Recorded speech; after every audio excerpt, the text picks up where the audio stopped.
Hey, so welcome to County Durham, where we are S43 Brewery, where we are brewing the first of 2 collaboration beers with them. Oh, just got a lot quieter. The plan has been to stream this live. We've got a bit of a problem with the strength of the internet in the brew house. We're going to try and get a solution to that in the very near future. But in the meantime, we're just mashing in.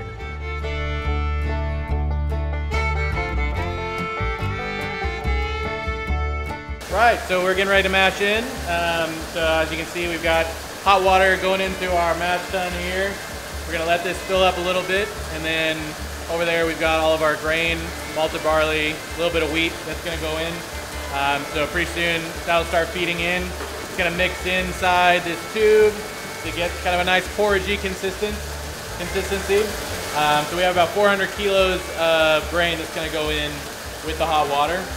And then that'll take about 10 minutes, and then we let it sit for an hour, and that'll be our mash done.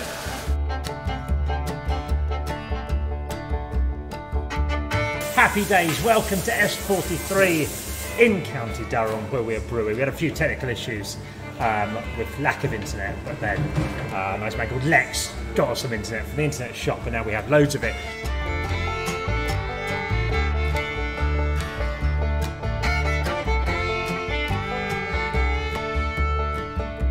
This is our underback, which is very inconveniently placed. So basically we are drawing from the bottom of our mash tun into the underback, and then we're gonna start pumping that liquid into the kettle. So the reason why I use this is so that we don't put any pressure on the grain bed. If we were to just connect the pump directly up, then we might pull too much and we either start sucking in grain, or because the mash bed starts to act like a filter. All the husks on the barley will act like a filter, but we have to kind of let gravity do its thing. So if we were to just hook up the pump and just go, we'd mess up all of the filtration. So we got to let it kind of gravity do its thing, and then we're basically just going to try to kind of balance the flows so that we're getting proper flow into our pump here. And it usually takes a couple times to kind of get everything cooking, and then it's going to start coming into our kettle in there.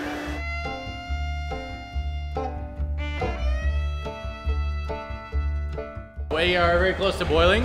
We're at 99 degrees. We usually boil on our kettle about 101. Maybe the 102, you want a nice, like, steady rolling boil, a fairly like aggressive boil, but you don't want anything too much where it starts to boil over, which can happen really easily, really quick, and be really dangerous. It's a bit tricky because our unit is gas burner, so it's not very dialed. You can't really dial it in exactly. If you have a steam brewery or something, you can make really small adjustments, which is nice. Yeah, so once we get up to boil, then we'll be adding in our bittering hops. So we've got 2 kilos of bittering hops that everybody voted for on Twitch. So that should give us a nice, like, balanced bitterness.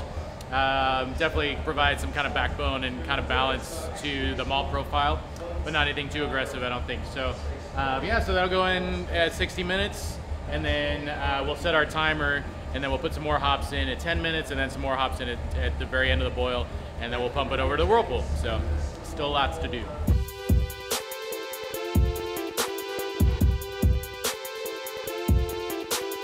So today we're letting people vote on what goes into the beer, within reason. You can't ask to do wheeze in it, but we get to choose how much bittering hops we add, what we dry hop with, what we chuck in the whirlpool, what we chuck in the boil, and who gets to clean out the mash tun, me or Mike. The tension is terrible. Okay, we're closing the poll. We're pressing complete. Let's find out what the result is. The result is Robbie was the most voted option with 72.73% of the votes. It's lessened by the fact that Kendrian Bot is back. Big result there for Mike's or Robbie's, depending on how you look at it. Some Robbies would welcome this opportunity to get in there and really take one for the team. How do you feel, Bob? Delighted. You're happy with that? You're happy with the result? Unlike you, Mike, I'm not afraid of hard work.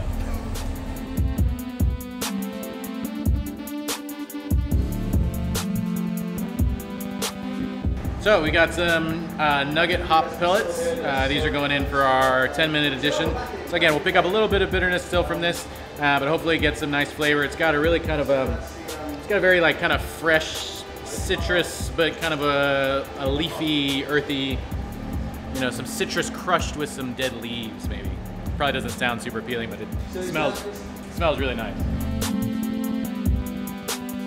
It's been really interesting being here at S43 because as they were quite publicly saying, it's a more analog brewery than Docks where we were last time. It's a lot more touch and feel sort of stuff going on, but fascinating how knowledgeable brewer Alex is of his trade and just aware of what's going on at all times. Really interesting to watch. Just really enjoying it.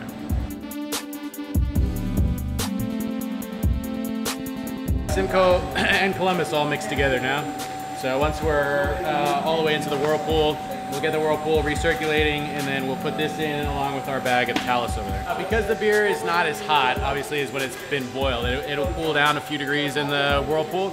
So that helps us keep all of the oils and stuff that are in the hops, helps keep those in the beer so that they don't just vaporize out. So obviously when we're boiling it, there's a lot of pressure, there's a lot of steam and everything that's pulling all those hops, it's boiling them off essentially, so we lose a lot of the characteristics.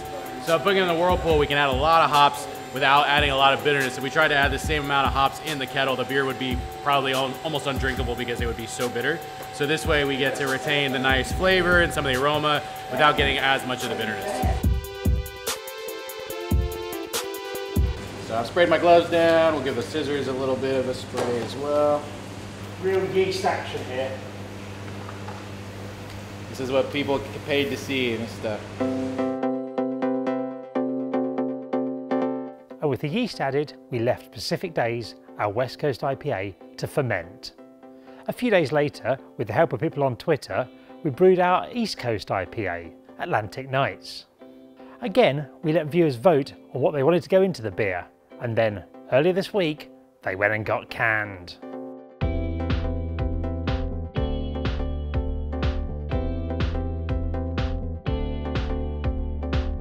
And here we are.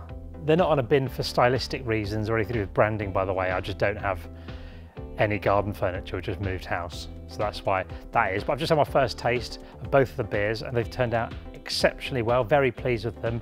Really big fan of both. Love the bitterness of the West Coast IPA, Pacific Days, Atlantic Nights. I really like the sort of quite smooth mouthfeel of it. So very, very happy. Nice to contrast the two beers made both with Talus as a constant hop between the two of them. If you want to get your hands on them, there's pre-ordering now available for the mailing list for bindaybrewing.com. Head down there if you want to get it and you'll get a link to go and get them before anyone else. Hopefully they won't sell out.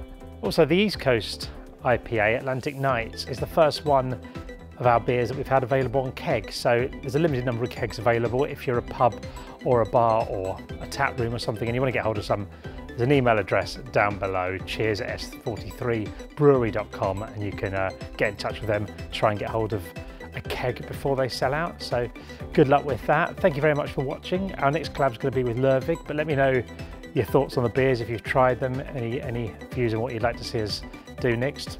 Thanks for watching. I'm going to go work my way through these, 6.8%.